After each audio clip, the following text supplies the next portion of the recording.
Bonsoir. Et effectivement, écoutez, en tout cas, l'accueil a été très très bon de la part du public du Vélodrome. Le président Jean-Claude Dacier est arrivé comme d'habitude, assez souriant, sans signe visible de nervosité et aucun sifflet, aucune banderole hostile avant ce match contre Montpellier. En ce qui concerne la composition de l'équipe, Elie, pas beaucoup de changements par rapport au dernier match contre Milan. Le retour de Bonnard dans la ligne défensive et ensuite la reconduction de Didier Deschamps d'un 4-4-2 à losange avec à la tête de ce losange, Lucho derrière les deux attaquants, Brandao et Niang. Le rôle de Lucho, donc, comme lors de ses dernières sorties en position axiale derrière les deux attaquants.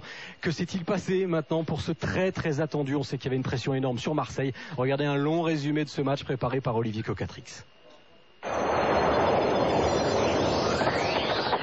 L'OM dans l'obligation de gagner ce soir face à ce surprenant promu. Qui aurait imaginé Montpellier 3e devant l'OM après 5 journées de championnat? Montpellier en quête d'un nouvel exploit des Montpelliérains qui n'ont jamais gagné dans leur histoire au stade Vélodrome.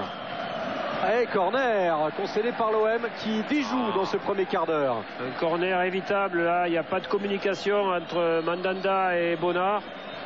Et de notre côté, c'est sûr, il ne sait pas ce qui se passe dans le dos, donc il vaut mieux qu'il la mette en corner malgré tout. Costa pour frapper ce corner avec Montagno. Oh, ça passe de peu à côté.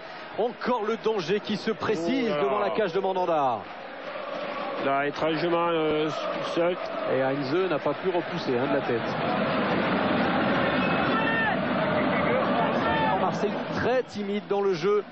Et ce centre n'inquiétera pas trop finalement Jourdain qui aurait même pu obtenir un coup franc. Ouais, mais ça fait 2 fois, il va au duel et il ne gagne pas les ballons. Montagno un petit peu accroché, Montagno c'est bien fait avec Dernis, Montagno, c'est un festival montpelliérain et le poteau qui sauve Mandanda.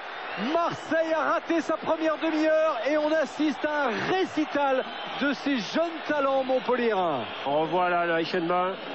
L'élimination des 2 joueurs, ensuite à l'angle trop fermé, c'est sur le poteau qui rabat son ballon.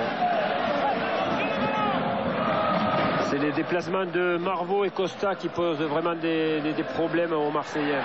Et Marseille peut-être, après une demi-heure de jeu, peut-être avec une tentative individuelle, et le but marseillais, signé Lucho. Contre toute attente, contre le cours du jeu, Marseille qui était ballotté, qui était malmené, Marseille marque grâce à son stratège annoncé, Lucho. Ah oui, un but vraiment venu inespéré en tout cas, Lucho González. Un très bon ballon en retrait et Lucho González qui place bien ce ballon. La recrue la plus chère de l'histoire de l'Olympique de Marseille, tellement critiquée lors de ses 2 premiers matchs. Bien joué parfois ne suffit pas à être efficace à gagner. Dernis, Montagno, Costa redonne à Montagno. Il y a une balle d'égalisation pour Montagno. Oh, qui a tardé avant de frapper. Un retour express, un retour énorme de Gabi Heinze. Oui, Heinze qui vient de sauver une situation énorme. Montagno qui a voulu revenir avec son pied droit pour enrouler pied droit. Il n'a pas voulu enchaîner pied gauche. Et le retour d'Heinze. Ouais, je ne vois pas les Montpelliérains changer d'attitude. Ils vont continuer à jouer. Et on peut encore avoir des contres marseillais et des buts des 2 côtés.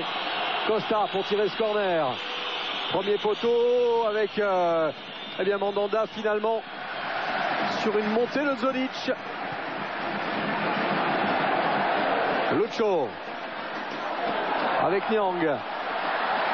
Oh, il est tout seul. Il est tout seul, Mamadou Niang. Ouais, il va lever la tête, il va garder le ballon. Il va y aller seul. C'est un festival, énorme exploit.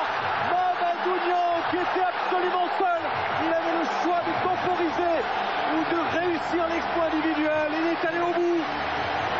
Énormissime ce que vient de réaliser le meilleur buteur de l'Olympique de Marseille. Et 2-0 pour l'OM. Une relance décisive de Mandanda et un exploit de Niang qui tout seul élimine 3 Montpelliérains. Et pour la mettre au fond, voilà la relance, un long ballon. Ensuite un relais. Et Niang tout seul.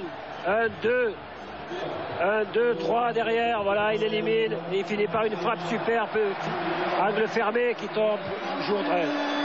4e but de la saison pour Niang, mais son premier à domicile. Il avait marqué à l'extérieur les 3 premiers. Là, c'est la puissance, c'est le talent, c'est la précision, c'est le geste du buteur. Ouais, maintenant Marseille fait tourner latéralement le ballon, essaye de faire sortir cette équipe de Montpellier pour ensuite trouver des solutions. La voilà la balle du 3-0 et voilà le troisième but pour l'Olympique de Marseille. Édouard Cissé. Tout ce qui ne rentrait pas, ne réussissait pas en une demi-heure semble maintenant extrêmement facile à réaliser.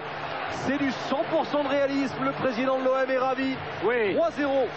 À une touche de balle, Lucho, voilà aussi l'utilité. Voilà pourquoi il est placé derrière les attaquants ou entre les deux lignes pour jouer à une touche, pour faire des passes décisives comme il vient de le faire. Brandao Zodic. Et on sait que Brandao a déjà marqué 2 buts de la tête cette saison.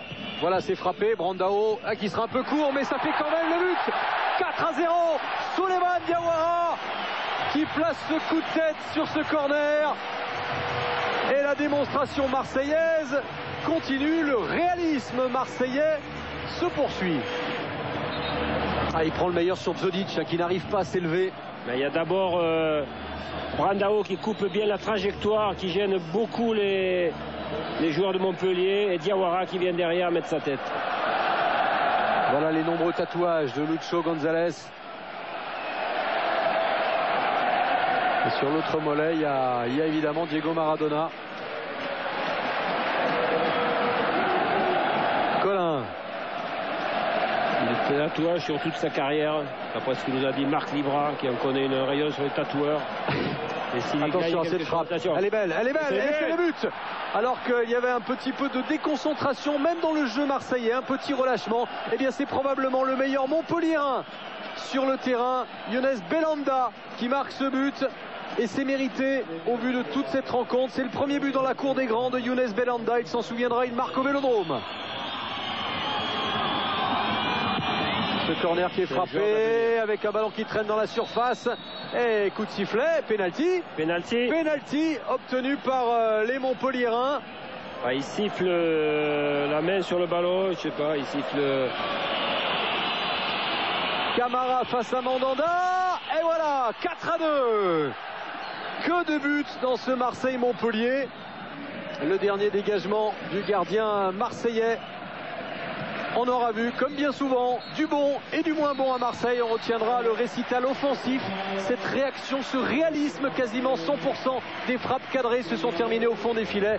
Marseille s'impose 4-2. Belle réaction après la désillusion face au Milan AC cette semaine. Dans un instant, nous verrons ce qu'a fait le leader Bordeaux à Boulogne. Mais David Berger et Elie Baup sont toujours dans les couloirs du stade Vélodrome. Messieurs, on reparle de Lucho González. Est-ce qu'il a été ce soir le vrai guide de l'OM? Il a donné sa pleine mesure enfin ce soir? Pas encore la pleine mesure, mais il aura été pratiquement dans tous les bons coups, et ça c'est déjà énorme après autant de mois d'inactivité. On va retenir son but, sa passe décisive. Elie. Le voici, Lucho, buteur d'abord. Il le met hors de portée de Jourdain avec un plat du pied. Tout un ralenti qui montre la finesse, la justesse de ce finisseur. Et puis dans son goal d'organisation aussi. Et derrière, on va le voir passeur sur un appel de Cissé. Il a vu et à une touche de balle, il transmet. Voilà, il a vu l'appel de Cissé et à une touche de balle, il donne ce ballon de but.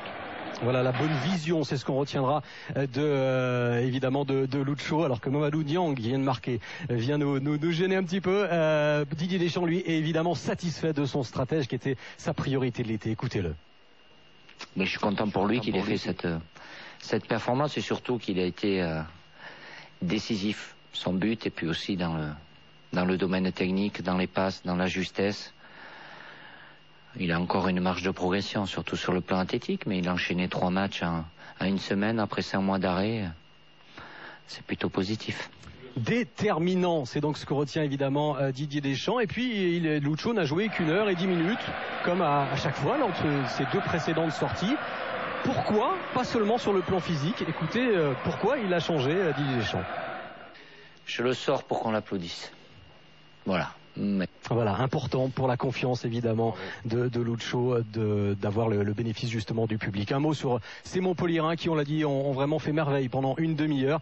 Et c'est une image qui date d'1 heure avant le coup d'envoi, parce que pour plein de jeunes Montpelliérains, c'était la première fois qu'ils venaient au Vélodrome. Ils ont voulu immortaliser cette première venue. Pas sûr évidemment qu'ils gardent un très très bon souvenir de ce premier voyage à Marseille.